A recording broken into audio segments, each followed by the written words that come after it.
I too have the power of a god. I got royalty inside my DNA. Hello anime lovers, স্বাগতম। আমি আছি আপনার সাথে noob 71 explain চ্যানেলের সাথে। আর আজ আমরা শুরু করতে যাচ্ছি এক দমদার নতুন অ্যানিমে, যেটাকে এখন থেকেই বছরের অন্যতম সেরা অ্যানিমে বলা হচ্ছে। এর নাম হলো গাছি বা কুটা। তো চলুন জানি এই অ্যানিমের গল্প প্রথম এপিসোড দিয়ে। এপিসোডের শুরুতেই একটি লাইন বলতে শোনা যায়। বলা হয়, যদি তুমি কোনো জিনিস বা সামগ্রীর যত্ন নাও তাহলে তার মধ্যে আত্মা চলে আসে, কিন্তু যদি তুমি সেটা আবর্জনা ভেবে ফেলে দাও তাহলে তাতে কি আসে? তারপর আমরা দেখি এক দুর্দান্ত শহর।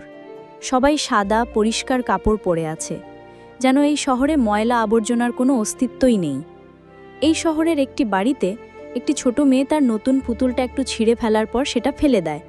যদিও ঠিক করে নেওয়া যেত, কিন্তু তারা ধনী, তাই নতুন পুতুল কিনে নিতে পারে। পুনরায় বলা হয়, মানুষ খুব সহজেই কোনো জিনিসকে আবর্জনা বানিয়ে ফেলে, যেমনভাবে তারা অন্য মানুষদের সাথেও ব্যবহার করে। এই সব আবর্জনা টানেল হয়ে ট্রাকে উঠে গুদামে নিয়ে যাওয়া হয়। সেখানে আসে মুখোশ পরা একটি ছেলে, যার নাম রুডো, এই অ্যানিমের মেইন ক্যারেক্টার। সে ময়লার ভেতর কিছু খুঁজছিল, কিন্তু গার্ড তাকে ধরে ফেলে। গার্ড বুঝতে পারে সেই আবর্জনা চোর, যে এই শহরকে থেকে আবর্জনা চুরি করে। রুডো ময়লা ছুঁড়ে পালিয়ে যায়। তাকে গুলি করা হয়, এক গুলি তার হাতে লাগে, কিন্তু সে পালিয়ে যায়। দেখা যায় সে শুধুই সেই ছেঁড়া পুতুলটা নিতে এসেছিল। শহরের মেয়েরা গসিপ করছে যে আবর্জনা চোর কে হতে পারে, সম্ভবত ট্রাইফোকদের কেউ। ট্রাইফোকদের খুবই ঘৃণা করে শহরের ধনী লোকেরা। তখন দেখি এক মানুষ এই কথা শুনছে, যার জামা কাপড় একটু ময়লা, সেও ট্রাইফোক। শহরের বাইরের অংশে বড় একটা দেওয়াল, যার একদিকে ধনী অপরদিকে গরিবরা থাকে। গরিবদের ট্রাইফোক বলা হয়। রুডো সেই ছেঁড়া পুতুলটা ঠিক করছিল। তখন আসে এক মেয়ে জিভা, যে তাকে বকাঝকা করে, কারণ শহরের লোকজন ময়লা চুরি নিয়ে খুবই সিরিয়াস। রুডো ব্যাখ্যা দেয়, ধনী লোকেরা ভালো জিনিসও ফেলে দেয়, সে সেগুলো ঠিক করে বিক্রি করে যাতে কিছু রোজগার হয়। তখন কয়েকটা ছেলে আসে, রুডোকে অপমান করে, বলে সে নোংরা, গন্ধ তার থেকে। জিভা যেন তার সঙ্গে না ঘরে, কিন্তু জিভা বলে তারা সবাই বস্তিতে থাকে, তারা সমান। তখন ওই ছেলেগুলো রুডোর বাবাকে বাজে কথা বলতে থাকে। তখন রুডো রেগে যায়। রুডোর চাহনি দেখে ওরা ভয় পেয়ে চলে যায়। এই বস্তি আসলে অপরাধীদের বংশধরদের জন্য বানানো, আর রুডোর বাবাও একজন খুনি ছিল, তাই সবাই তাকে ঘৃণা করে। আসলে পুতুলটি রুডো জিভাও জন্য এলেছিল, ওকে দিতে নেয়। তখন জিভাও মা চলে আসে, সেও তার দিকে ঘৃণার দৃষ্টিতে তাকায়।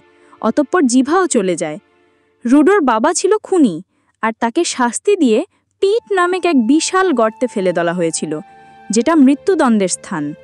রুডোর হাত একটু অস্বাভাবিক, তাই সে সব সময় গ্লোভস পরে। তার হাত এমন হওয়ার কারণ তার বাবাকে মনে করে ছোটবেলা থেকে সবাই তাকে দূরে সরিয়ে দেয়। এখন তার অভিভাবক র্যাক্টো, যিনি তাকে বড় করেছেন, বলেন বড় অপরাধ মানেই পিটে মৃত্যু। তাই তাকে নিষেধ করে ময়লা চুরি করতে, টাকার চিন্তা করতে তাকে মানা করে। সে দেখে নিবে এই বলে তার কাটা হাতে পট্টি লাগিয়ে দেয়, আর দুষ্টেমি করে জিভাও নাম নিয়ে। ঘরের বাহিরে অজানা এক লোককে দেখানো হয়।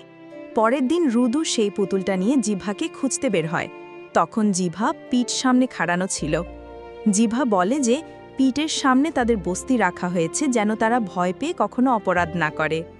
সে বলে সে রুদোর জন্য চিন্তিত, কারণ সে তাকে পছন্দ করে। রুদো বুঝতে পারে জিভাও আসলে তাকে পছন্দ করে।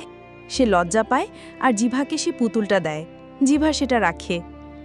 রুদো আনন্দে ছুটে বাড়ি ফিরে আসে, কিন্তু দেখে র্যাক্টোকে এক লোক ছুরি দিয়ে আঘাত করেছে। রুদো তাকে আটকাতে গেলে লোকটা তাকে মারধর করে বেঁধে রাখে। র্যাক্টো শেষ নিঃশ্বাসে বলে, তুমি পালিয়ে যাও আর এই জঘন্য দুনিয়া বদলে দাও। তারপর পুলিশ আসে এবং রুদোকে গ্রেফতার করে। সবাই ভাবে রুদোই খুন করেছে। রুদো বলে সে নির্দোষ, কিন্তু কেউ বিশ্বাস করে না। আদালতে তার বিরুদ্ধে সাজার আদেশ হয়, মৃত্যুদণ্ড, অর্থাৎ পিটে ফেলে দেওয়া হয়।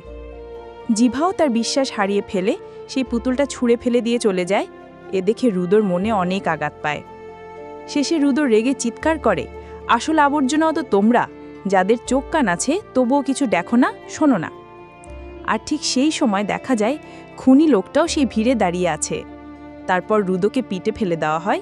সে পড়ে আর জ্ঞান হারিয়ে ফেলে। জ্ঞান ফিরে দেখে সে আবর্জনার পাহাড়ে পড়ে আছে জ্যান্ত। তখনই তার সামনে আসে এক মনস্টার ময়লার দানব। এখানেই এপিসোড শেষ। এটি আমার ফার্স্ট অ্যানিমে এক্সপ্লেইন ভিডিও। জানি না আপনাদের কাছে কেমন লেগেছে। ভালো লাগলে অবশ্যই কমেন্টে জানাবেন। আর নেক্সট পার্ট দেখতে অবশ্যই চ্যানেলটি সাবস্ক্রাইব করে বেল আইকন অন রাখবেন। আল্লাহ হাফেজ। আসসালামু আলাইকুম।